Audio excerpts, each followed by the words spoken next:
Aw dere, wag ko kabantay. Niguwa na di ang alimango.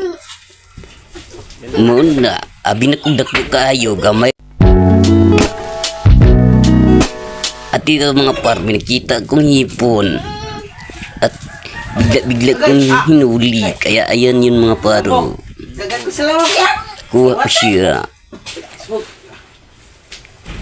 Yan, yung tawag din sa amin hipong puti. Ayan yung kasama ko, nagdala ng panungkit ng alimango, mga par. So dito nga mga par, habang kinuhuli ko yung ano dyan, yung alimango, hindi ko na malayan, lumabas na pala. Kaya tingnan nyo mga par. Tenge. Ayan na mga par. Mamaya, tignan nyo. Lalabas din dyan yung alimango. Alimasag. So, ayun na nga mga par. Lumabas na nga siya sa butas. At hindi ko na malayan. Lumabas na pala.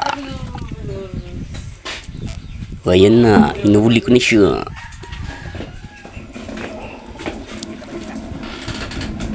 Kahit maliit yan lang yan mga par. Kapag nakagat ka niyan, pur dago jud. Yan, kita niyo yung mga kagat niya. Sobrang tulis.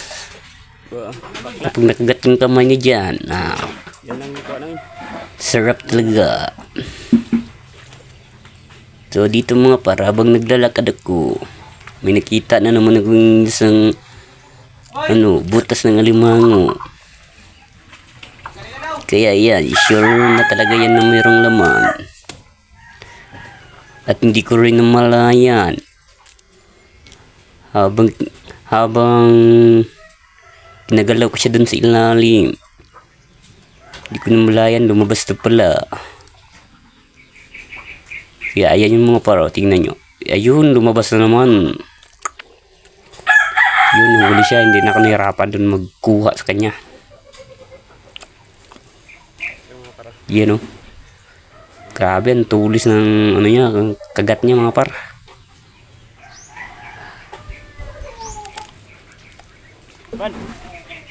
Mani itawag din sa amin.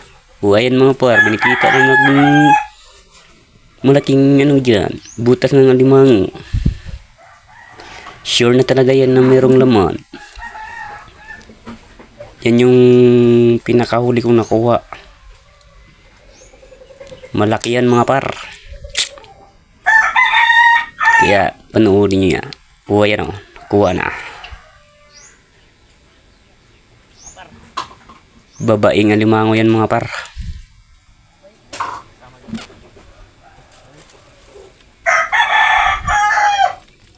Babaeng alimango. So yan ng mga par.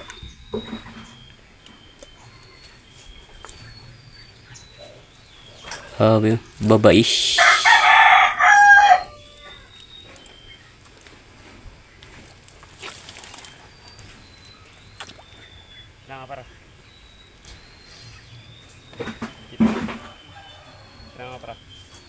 Dahil yung cameraman ko dyan ay hindi marunong magtutok ng kamera.